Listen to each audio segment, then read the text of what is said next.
खबरनामे की शुरुआत करते हैं इस वक्त की बड़ी खबर के साथ। हिजाब तनाजे पर मुस्लिम पर्सनल लॉ बोर्ड पहुंचा supreme court, Karnataka high court के फैसले को किया गया चैलेंज। ये खबर आपको हिजाब तनाजे के ताल्लुक से बताई जा रही है, जहां पर Muslim personal law board supreme court पहुंचा और कर्नाटक हाई कोर्ट के फैसले को चैलेंज किया गया। इस वक्त की बड़ी खबर आपको बता दें हिजाब तनाजे के ताल्लुक से, जहां पर Muslim personal law board supreme court पहुंचा और कर्नाटक हाई कोर्ट के फैसले को चैलेंज किया। इस वक्त की सबसे बड़ी अहम खबर आपको बता दें जो हिजाब तनाजे के ताल्लुक से जुड़ी हुई है। तवील अरसे से ये खबर तनाजे में मुब्तला है और आज अब Muslim personal law board supreme court पहुंची और कर्नाटक हाई कोर्ट के फैसले को चैलेंज वहां पे किया। जैसा कि हमने आपको इससे पहले भी कई खबरें इस ताल्लुक से बताई और उनका यही कहना था कि हम सुप्रीम कोर्ट जाएंगे और वहां पे अपनी अर्जी दाखिल करेंगे। और आज Muslim personal law board supreme court पहुंचा और कर्नाटक हाई कोर्ट के फैसले को वहां पे चैलेंज किया। अब सुप्रीम कोर्ट क्या कुछ अपना फैसला सुनाएगा वो आने वाला वक्त ही बताएगा।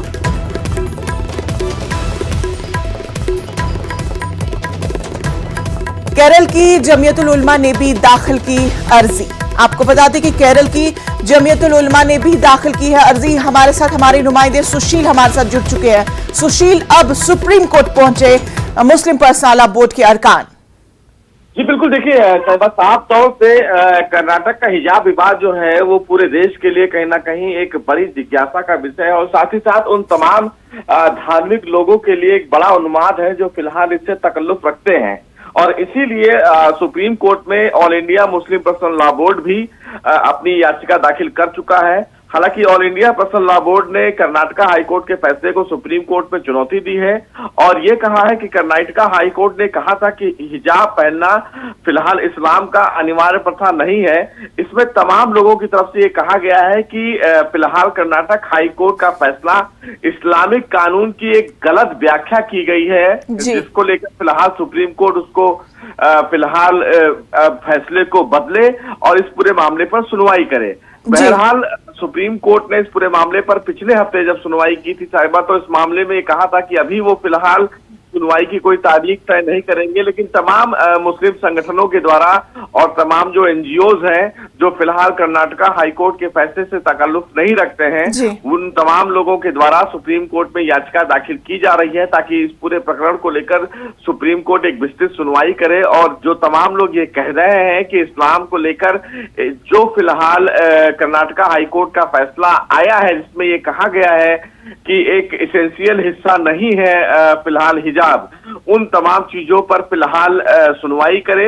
हालांकि ये जो मुस्लिम पर्सनल लॉ बोर्ड है यानी कि इस पूरे मामले को लेकर वो फिलहाल ये चाहता है कि जो कर्नाटका हाई कोर्ट का फैसला है जिसमें ये कहा गया है कि हिजाब पहनना फिलहाल एसेंशियल पार्ट नहीं है इस्लाम का, वो एक गलत व्याख्या है और इसको लेकर सुप्रीम कोर्ट अहम सुनवाई करे। बिल्कुल सुशील, जिस तरह से इससे पहले भी कर्नाटक के हाई कोर्ट के फैसले की कई तंजीमों की जानिब से मजम्मत की गई और अब मुस्लिम पर्सनल लॉ बोर्ड अब सुप्रीम कोर्ट का दरवाजा खटखटा रही है, लेकिन क्या कुछ लोगों की किस तरह की उम्मीदें हैं वाबस्ता सुप्रीम कोर्ट की जानिब से, क्योंकि आपने बहुत सारे लोगों से बातचीत की होगी, उनके क्या कुछ खदशात हैं कि सुप्रीम कोर्ट किस तरह का फैसला सुना सकता है?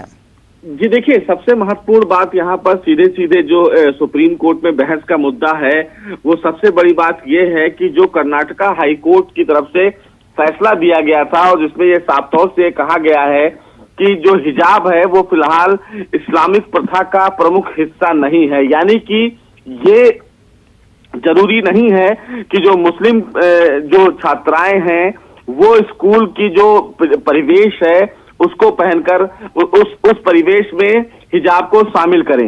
लेकिन सबसे महत्वपूर्ण हिस्सा है कि जो इस्लामिक संगठन है जो फिलहाल सुप्रीम कोर्ट पहुंचे हैं, उन्होंने कहा है कि जो हिजाब है वो इस्लाम का अनिवार्य हिस्सा भी है और ये मुस्लिम जो लड़कियां हैं या छात्राएं हैं उनके ऊपर छोड़ देना चाहिए कि वो इसको पहनकर आती हैं या नहीं आती हैं। और इसीलिए आर्टिकल 14 और आर्टिकल 25 का इस पूरे मामले में वायलेशन किया गया है और इसीलिए सुप्रीम कोर्ट ये मामला पहुंचा है। जी अब जिस तरह से कर्नाटक में इम्तिहानात के अब सूरत भी आई है, तो वहां पे कुछ मकामी तंजीमों ने सुप्रीम कोर्ट से ये भी इल्तिजा की है कि कम से कम उन्हें दुपट्टा पहनने की इजाजत दी जाए ताकि उनका जो सर है वो ताहम थोड़ा सा ढका हुआ आ जाए। तो उस मामले के ताल्लुक से वहां पे किस तरह से आप उस नजरिया को देखेंगे कि अगर उन्होंने मामूली दुपट्टा ओढ़ने की बात कही है और अब यहां से हिजाब के ताल्लुक से हिजाब और मामूली दुपट्टे में काफी ज्यादा फर्क महसूस की जा रही है, क्या कुछ है आपके तासुरात?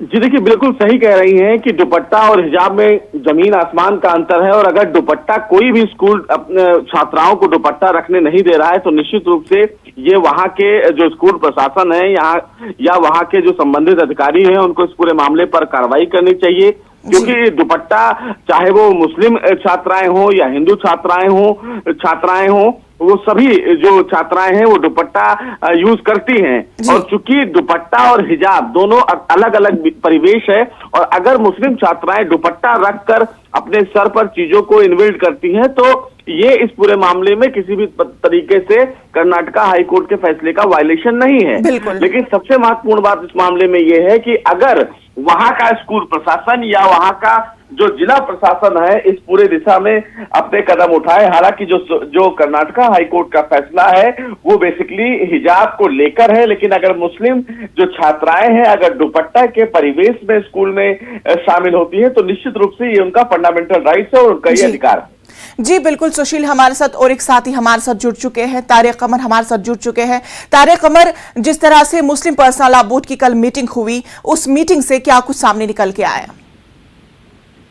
देखिए, मीटिंग मुख्तलिफ मौज़ूआत पर रही इंशा, और कई बहुत हसास मौज़ूआत है। जाहिर है कि देखिए, चाहे पर्दे की बात हो, कॉमन सिविल कोड की बात हो या दूसरे शरई हुकूक की बात हो, तो जाहिर है कि मुस्लिम पर्सनल लॉ बोर्ड ने खुद को शरई हुकूक तक महदूद रखा है और वो उस बात में पेशरफ्त करते रहे हैं। लेकिन एक अजीब बात यह है कि न जाने क्यों वो मीडिया से दूर रहना चाहते हैं और मीडिया के सामने अपने मसाइल को पूरी तरह रखना नहीं चाहते हैं। कल भी हमने लखनऊ में देखा कि बड़े हसास मौज़ूआत पर बात हुई और बिलखुसूस पर्दे को लेकर, हिजाब को लेकर सुप्रीम कोर्ट जाने का फैसला किया गया और उसमें आज पेशरफ्त भी कर दी गई। तो देखिए, बुनियादी बात यही है कि जिस अंदाज से मुस्लिम पर्सनल लॉ बोर्ड ने माजी में पेशरफ्त की है वो हाल में भी बहुत संजीदा है, लेकिन कहीं ना कहीं वक्त की जरूरियात के पेश नजर उनको अपनी हिकमत अमली को तब्दील करना होगा। देखिए, वो तमाम मीडिया जो कि मसाइल को हुकूमत तक पहुंचाता है, अदालत तक पहुंचाता है, दूसरे अहम जिम्मेदार इदारों तक पहुंचाता है, उससे दूर रहने में मैं नहीं समझता हूँ कि कोई फायदा हो सकता है। ताहम देखिए, आज बहुत अहम पेशरफ्त की गई है पर्सनल लॉ बोर्ड की जानिब से, हिजाब वाले मसले पर अदालत से रुजू किया गया है। और बुनियादी बात यही, कॉमन सिविल कोड के मामले में भी जिम्मेदारान ने यही कहा है कि आइन और दस्तूर ने हिंदुस्तान के तमाम मज़ाहिब के लोगों को अपने अपने मजहब पर अमल करने के मुकम्मल इख्तियारात दिए हैं। तो जाहिर है कि कौन आदमी क्या खाता है, क्या पहनता है, लड़कियां किस अंदाज से हिजाब करती हैं, ये उनके अपने राइट्स हैं। लेकिन और उन्होंने साथ ही एक बहुत अहम पेशरफ्त करते हुए ये कर्नाटक हुकूमत से भी अपील की है कि जब तक मुकदमा जेर समाअत है तब तक साबिका हालत में रखा जाए पर्दे के सिस्टम को, हिजाब के सिस्टम को, जिससे लोगों को परेशानी न हो। और जब अदालत का कोई फैसला आ जाता है उसके बाद फैसले के मुताबिक तब्दीली करे हुकूमत।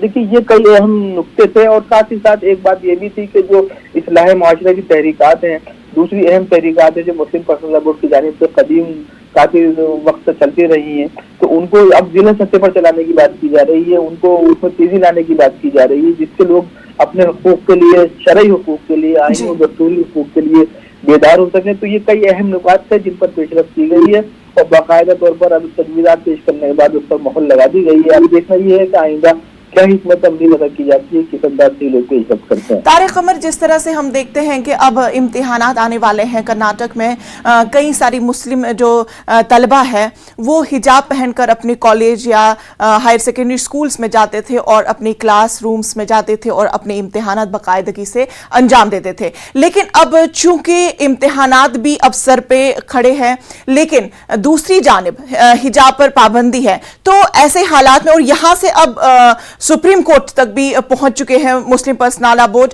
ऐसी सूरत हाल में तलबा को किन किन तरह की मुश्किलात दरपेश हैं? बहुत अहम सवाल आपने किया है इंशा। देखिए, होता क्या है कि दो मंजर होते हैं। एक तो वो मंजर है जो हमें नजर आ रहा है, एक होता है पस मंजर जिसके पीछे पूरी सियासत कार फरमा है। तो देखिए, जब मामला अदालत में पहुंच जाए तो लोगों को ये मानना चाहिए कि आईन और दस्तूर की बड़ी अहमियत है और उसकी बालादस्ती से कोई इनकार नहीं कर सकता है। लेकिन हम देखते हैं कि कुछ जो शिद्दत पसंद तंजीमें हैं वो इस मामले को मुख्तलिफ तब्दीलियां करके हवा देना चाहती हैं और तमाम तर उसका फायदा सियासी तौर पर उठाना चाहती हैं। तो देखिए हिजाब के मामले में भी ऐसा ही हुआ है। हालांकि एक बड़ी आम सी बात है कि लड़कियां जो है चाहे उनका ताल्लुक किसी भी मजहब से हो वो कहीं ना कहीं किसी न किसी हद तक तो पर्दा करती हैं। ये अलग बात है कि बुर्का एक अलग चीज है लेकिन हिजाब और दुपट्टा एक अलग चीज है। तो देखिए लेकिन हम ये देखते हैं कि जिस अंदाज की सियासत की जा रही है उसमें ये इशारे दे दिए हैं कि जो सियासत है वो कहीं ना कहीं मन की नजरिए रखती है, मन के रद्द अमल के साथ काम कर रही है। तो ये अब देखने की बात है कि सुप्रीम कोर्ट का क्या फैसला आता है और जो मुस्लिम पर्सनल लॉ बोर्ड ने बिल्कुल कुछ रखी है उस पर क्या कुछ कार्रवाई मजीद की जाती है मुस्तकबिल में इंशाअल्लाह। तारिक कमर, आपसे एक आपके तासुरात चाहेंगे इस ताल्लुक से। क्या आपको सही लगता है कि अगर उन्हें महज लड़कियों को दुपट्टा पहनने की इजाजत दी जाए, चूंकि आप ही ने अभी ये बात कही कि हिजाब और दुपट्टा पहनने में काफी ज्यादा फर्क है, जमीन और आसमान का फर्क है, तो आपको क्या लगता है कि अगर दुपट्टा पहनने की इजाजत दी जाए तो यूनिफॉर्म सिविल कोड का जो मान्य है क्या उससे वो तब्दील हो जाएगा या उस पर कुछ दूसरी तरफ से कुछ असर पड़ेगा? देखिए इंशा बुनियादी बात यह है कि जो हिंदुस्तानी तहजीब है, हिंदुस्तानी संस्कृति है, जो पूरे मतलब मुश्तरका एक कल्चर है हिंदुस्तान का, उसमें दुपट्टे के लिए तो किसी भी मजहब में कोई मुमानियत कभी रही नहीं है। बल्कि आप देखिए चाहे वो हिंदू लड़कियां हो या मुस्लिम लड़कियां हो, सभी ने दुपट्टे का इस्तेमाल किया है अपने अपने तौर पर। लेकिन अब पता नहीं कि कौन से ऐसे नजरिए सामने आ गए हैं, कौन से ऐसे सियासी मजबूरियां सामने आ गई है कि लड़कियों को दुपट्टा पहनने से, दुपट्टा ओढ़ने से भी मना किया जा रहा है। तो ये अपने आप में बहुत अफसोसनाक अमल है और इस पर सिर्फ मुसलमानों को ही नहीं बल्कि उन तमाम दूसरे मज़ाहिब के लोगों को, बड़े लोगों को सामने आना चाहिए जो हिंदुस्तान की खूबसूरत संस्कृति और तहजीब में यकीन रखते हैं, उस कल्चर में यकीन रखते हैं जो औरतों को तहफ़्फ़ुज़ फराहम करता है। तो देखिए ये जिम्मेदारी अदालतों के साथ साथ मुआशरे की भी है, जिम्मेदार लोगों की भी है और उन तमाम लोगों की है जो कहीं ना कहीं अमन पसंद हैं और कहीं ना कहीं खूबसूरत हिंदुस्तान में यकीन रखते हैं। बिल्कुल तारिक कमर, और आपसे जानना चाहेंगे कि जिस तरह से इंडिया का जो आईन है वो एक खातून को हिजाब पहनने का पूरी तरह से हक देती है, यानी आप अपने रिलीजन की प्रैक्टिस आराम से कर सकते हैं, किसी की कोई मुदाखलत नहीं हो सकती है। क्या आपको नहीं लगता है कि अगर इस तरह के कवायद खवातीन पर आयद हो जाए तो उनका जो माशरा, आने वाली जो नस्लें हैं वो बर्बाद हो जाएगी? क्योंकि समाज का जो बुनियादी पहलू है, जो ढांचा है, वो एक खातून पे ही मबनी है। अगर खातून को इस तरह के किसी डांटे में सिमटा जाए तो आगे की आने वाली जो नस्लें हैं उन पे काफी ज्यादा बुरा असर पड़ने वाला है। देखिए इंशा कहा तो यही जाता है कि किसी भी घर की तामीर में, किसी भी मुआशरे की तामीर में औरतों का बड़ा अहम किरदार होता है, बल्कि बुनियादी किरदार होता है। जाहिर है कोई घर हो, परिवार हो या मुआशरा हो, उसमें अगर औरतों को तहफ़्फ़ुज़ फराहम न किया जाए, उनके हुकूक को बहाल न किया जाए, उनको वो तमाम तर सहूलियात फराहम न की जाएं जो आईनी और दस्तूरी तौर पर उनको मिलनी चाहिए। तो देखिए जो बात आपने कही ये बहुत अहम रुख है इस बात का, और जाहिर है कि ये जो हमारा पूरा मुआशरा है इसमें इसकी गुंजाइश दी गई है आईन और कानून दस्तूर के मुताबिक कि आप अपने मजहब के मुताबिक प्रैक्टिस कर सकें। आप क्या ओढ़ते हैं, क्या पहनते हैं, क्या खाते हैं, ये आपका जाती मामला है और इसमें दूसरे लोगों को मुदाखलत नहीं करनी चाहिए और यही हमारा आईन और दस्तूर भी कहता है। लेकिन देखिए जब दस्तूर पर ही सवाल या निशान लगने लगे हों, आईन को ही निशाना बनाया जा रहा हो, जब लोग मशकूक हो गए हों, तो ये बड़ा अहम मसला होता है और इस पर बहुत संजीदा गौर की जरूरत है, जिम्मेदार लोगों से बात करने की जरूरत है और जिम्मेदार लोगों को आगे आने की जरूरत है। बिल्कुल तारिक कमर, अपने तासुरात हम तक पहुंचाने के लिए आपका बेहद शुक्रिया। साथ ही साथ हमारे और एक साथी सुशील पांडे भी हमारे साथ जुड़ चुके थे, उनका भी बेहद शुक्रिया। वक्त हुआ छोटे से वक्फे का।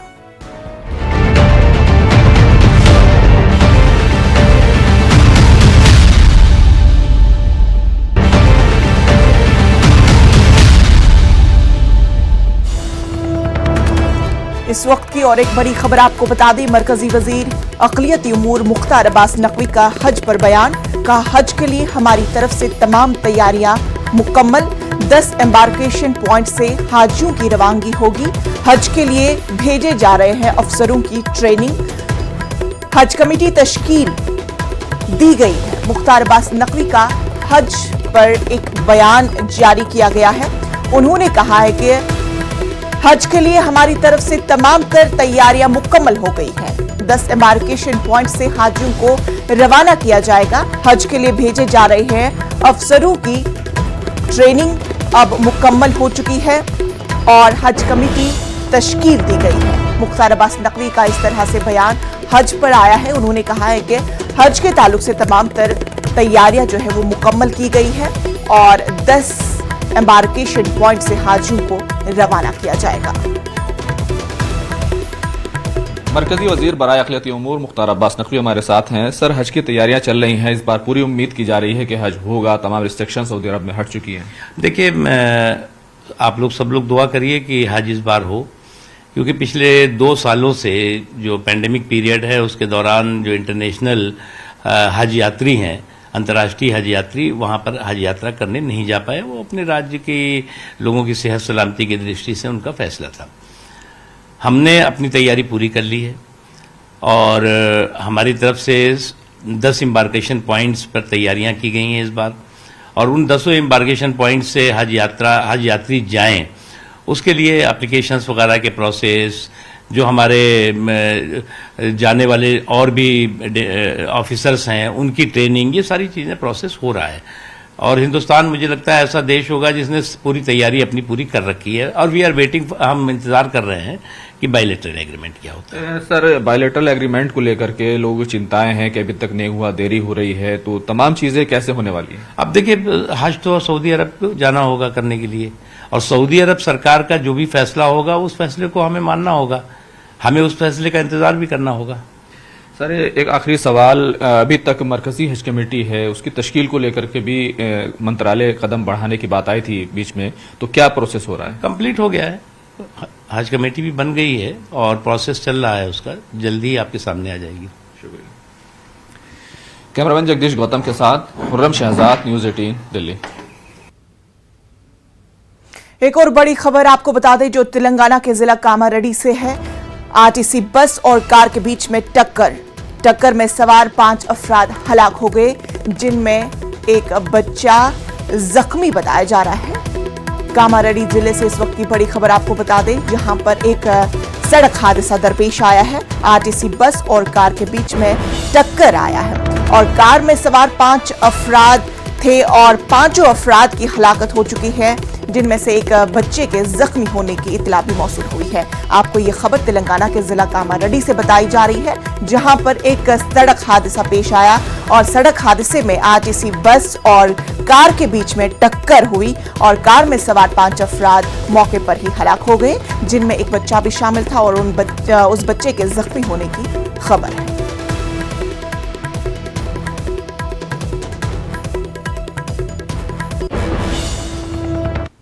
मध्य प्रदेश में शिवराज सिंह हुकूमत ने कन्या विवाह और निकाह योजना को फिर से शुरू करने का फैसला किया है।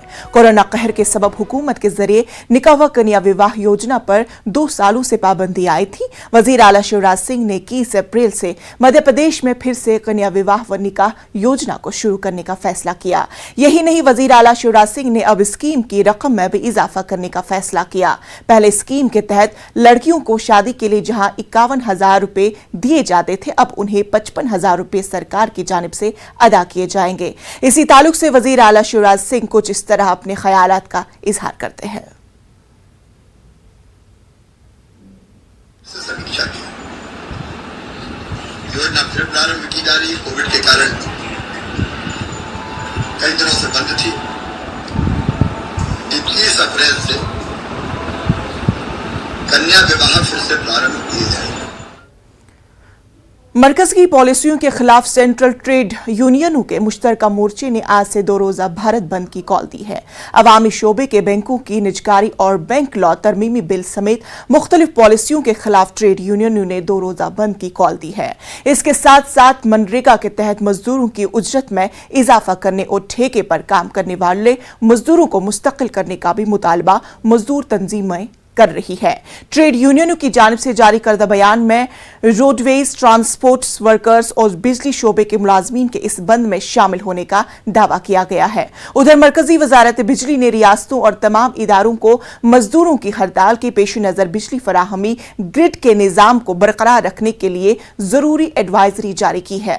अस्पतालों, दिफाई और रेलवे खिदमात को बहाली बिजली को फराहमी को यकीनी बनाने की हिदायत तमाम इलाकाई और रियासती कंट्रोल रूम के एहलकारों को होशियार रहने का मशवरा दिया गया है।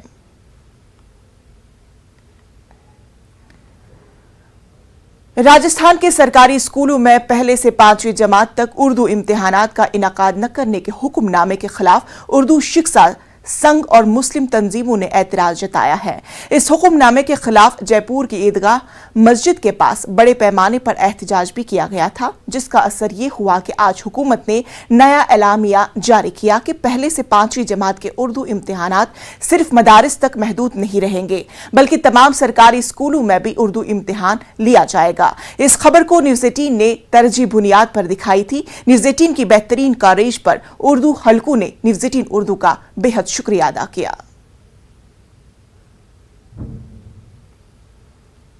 उर्दू की बुनियादी तालीम जहां पर इब्तिदाई अगर देखा जाए उर्दू की बात की जाए, राजस्थान में 2016 से इस बात को लेकर के विरोध प्रदर्शन किए जा रहे थे कि पहली से लेकर के 5वीं कक्षा तक जब उर्दू की परीक्षाएं ही सरकारी स्कूल में आयोजित नहीं होंगी तो उर्दू की तालीम को आगे बढ़ावा कैसे देंगे। 2019 से लेकर के 20 और 21 में ये परीक्षाएं आयोजित नहीं हुई, हंगामा बढ़ा, विरोध प्रदर्शन किए गए। पुतला जलाने के बाद में आखिरकार सरकार ने न्यूज़ 18 की खबर पर मोहर लगाते हुए ये आदेश जारी कर दिए हैं कि जो इब्तिदाई उर्दू है पहली से 5वीं तक की वो शुरू की जाएंगी और उनकी बाकायदा सरकारी स्कूलों में परीक्षा भी होगी। एक बड़ी उपलब्धि मानी जा सकती है। जी, सबसे पहले तो मैं शुक्रिया अदा करना चाहूँगा न्यूज़ 18 का कि इन्होंने खबर चलाया। खबर का असर ये हुआ कि आज हमारे राजस्थान के अंदर महकमा तालीम ने जो 5वीं बोर्ड के इम्तहान हो रहे हैं इसमें उर्दू की जो है सरकारी और गैर सरकारी स्कूलों में जो पढ़ने वाले बच्चे हैं उनके भी इस बोर्ड के एग्ज़ाम होंगे। इसके लिए बहुत बहुत शुक्रिया, बहुत बहुत आभार न्यूज़ 18 का। दूसरा ये कि जो लड़ाई जो है वो हमारी 2016 से चली आ रही थी। 2016 के बाद में अक़लियती ज़बान उर्दू, सिंधी, पंजाबी और गुजराती है वो खात्मे की तरफ जा रही थी। सिर्फ मदरसों तक महदूद कर दिया था उर्दू तालीम को। 2019 तक जैसे तैसे सालाना इम्तहान भी हुए, बोर्ड के एग्ज़ाम भी हुए। 19 के बाद में तो ये जो तालीम है बिल्कुल से ठप हो गई थी। राजस्थान में मदरसों तक लिमिट कर दिया गया था। आपके जो समाज की तरफ से कुछ मैसेज दिया जाएगा कि भाई अभी काफ़ी नाराज़गी थी, अब मुस्लिम समाज में कुछ ऐसे डिसीजन के बाद में बदलाव आए? जी हाँ, बिल्कुल। सबसे पहले तो मैं बहुत बहुत थैंक्स और शुक्रिया अदा करता हूँ न्यूज़ 18 का कि आपके इस चैनल की वजह से, आपके इस मीडिया की वजह से जो है हमें हक मिलने के लिए बहुत सारा संघर्ष आपने हमारे साथ सहयोग किया और बात को, मुद्दे को बहुत अच्छी तरीके से उठाया। और अब जो है इसका जो वहाँ से आज ऑर्डर हुआ है उसके लिए हमारे जो है समाज के अंदर बहुत अच्छा मैसेज जाएगा। साल 2016 के बाद से लेकर के ख़ास तौर पर जो मौजूदा कांग्रेस सरकार जब 2018 में आई, सबसे ज़्यादा पुतले उर्दू तालीम के मुद्दे पर ही जलाए गए। मदरसा पैरा टीचर्स को नियमित करने की मांग भी लगातार की जा रही है। अब उर्दू तालीम बहाल पहली से 5वीं कक्षा तक हो चुकी है। उम्मीद की जानी चाहिए कि सरकार जल्दी ही जो मदरसा पैरा टीचर हैं उन्हें भी नियमित करेगी ताकि अक़लियत का दिल फिर से जीता जा सके। अरबाज अहमद, न्यूज़ 18 के लिए जयपुर से। खबरों में फिलहाल इतना ही, मुझे दीजिए इजाजत। आदाब।